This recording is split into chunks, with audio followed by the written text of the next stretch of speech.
Have you ever caught yourself thinking, wow, I can't believe I'm doing or saying things to my children that hurt me when I was a kid, yet here I am, repeating those same actions and words?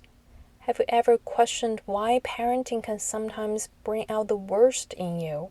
Like when you find yourself saying, I don't want to shout or frighten my kids, but they just know how to push my buttons, and I get so angry I can't control myself.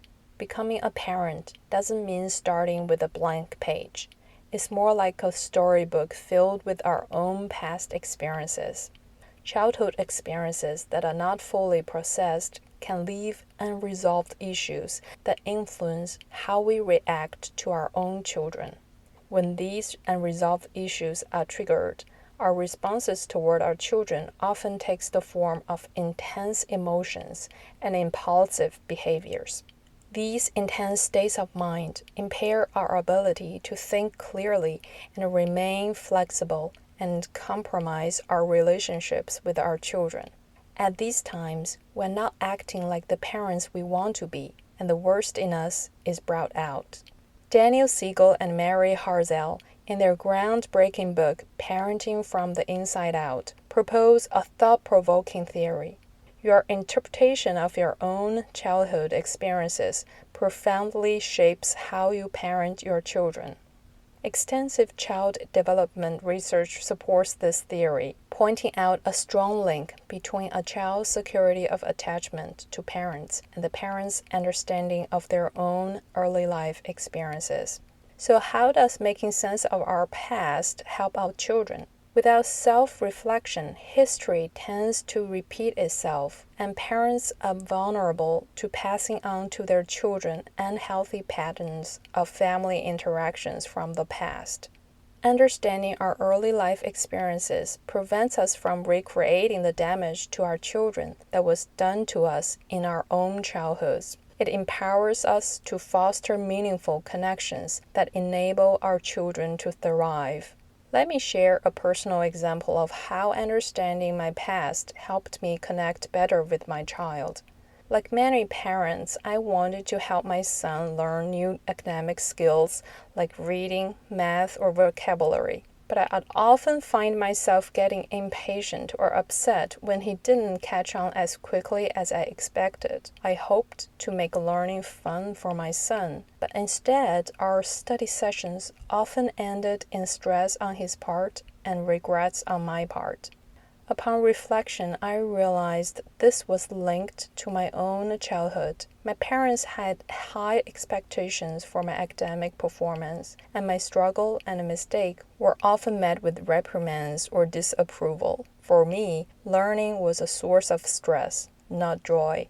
I realized that these childhood anxieties were preventing me from making learning enjoyable for my son. I was recreating the same pressure-filled environment I grew up in. My frustration wasn't really about my son's learning, but rather a replay of my own childhood anxiety and fear of failure and mistake. Once I recognized this, I started to consciously stop and reassess when negative feelings arose. I worked to lower my expectations, appreciate my son's progress, and offer support instead of pressure. If I still felt frustrated, I'd pause the learning activity and do something else with my son. Now our learning sessions have become much more enjoyable for both of us.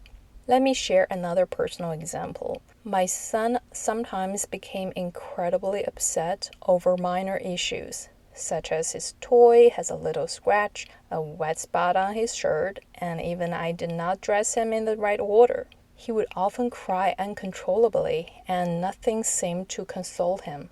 I initially reacted with impatience and irritation, making the situation worse. I'd end up yelling, and he would cry even harder. Upon reflection, I discovered that my reaction was connected to my own childhood experiences. As a child, my emotions were often dismissed or belittled by my parents. They would tell me to stop crying over nothing or get over it. I learned to suppress my feelings and eventually became uncomfortable with displays of strong emotions. When my son expressed his intense feelings, I automatically reverted to my learned childhood response, dismissing the emotions as trivial. Understanding this, I realized that I was projecting my unresolved childhood issues onto my son. With this awareness, I started working on validating his feelings and offering comfort rather than reacting impatiently, leading to a healthier emotional interaction between us.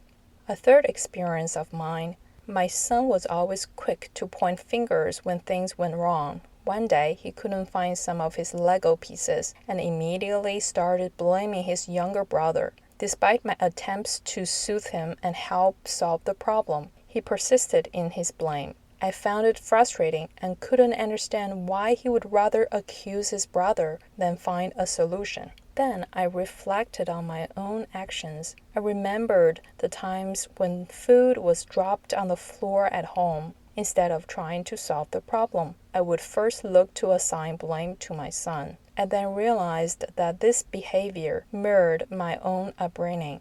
Whenever something went wrong in my family, my parents would immediately seek to assign blame. We would often end up in finger-pointing matches instead of focusing on resolving the issue at hand. Understanding this, I recognized that I was inadvertently teaching my son to blame others rather than take responsibility and resolve issues. I started to consciously change my approach, focusing on problem solving rather than blame when issues arose. Over time, I noticed my son started to do the same.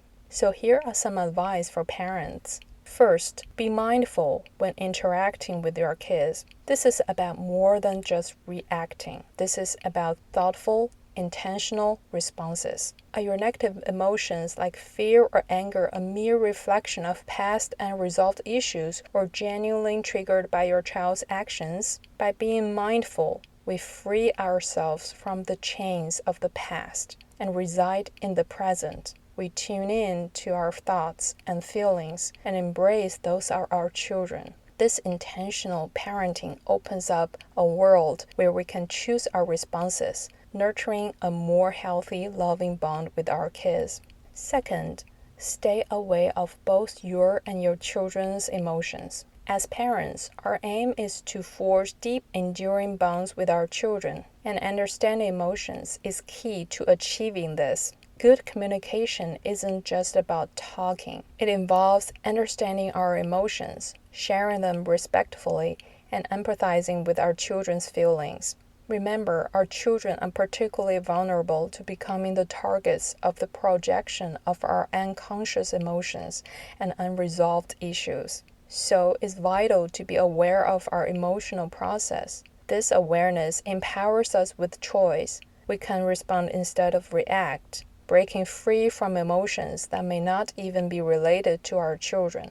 Third, make self-reflection a habit. Even a few brief moments reflecting at the end of the day or sharing emotional experiences with a friend can be transformative. After tense interaction with your child, question your actions. Ask, why did I do what I did? Why are my emotional triggers? This mindful reflection helps unearth hidden aspects of our emotional selves, potentially untouched for years. Fourth, see parenting as a lifelong learning journey. Your children give you the opportunity to grow and challenge you to revisit your own childhood issues. Recognize these moments as chances for self-improvement and continue evolving into the best parents you can be.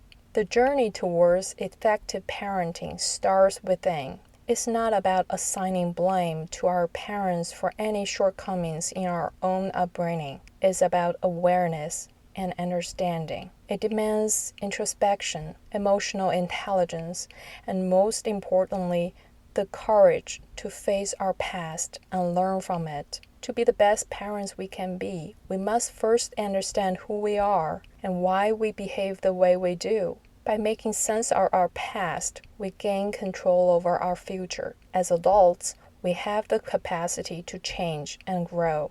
While our past can shape us, it does not have to define us. If you found value in this video, please hit that like button. Your support truly means a lot to me. And don't forget to subscribe and hit the bell icon so you don't miss out on future videos filled with insightful tips to navigate the wonderful, rewarding world of parenting. Thanks for watching and see you in the next one.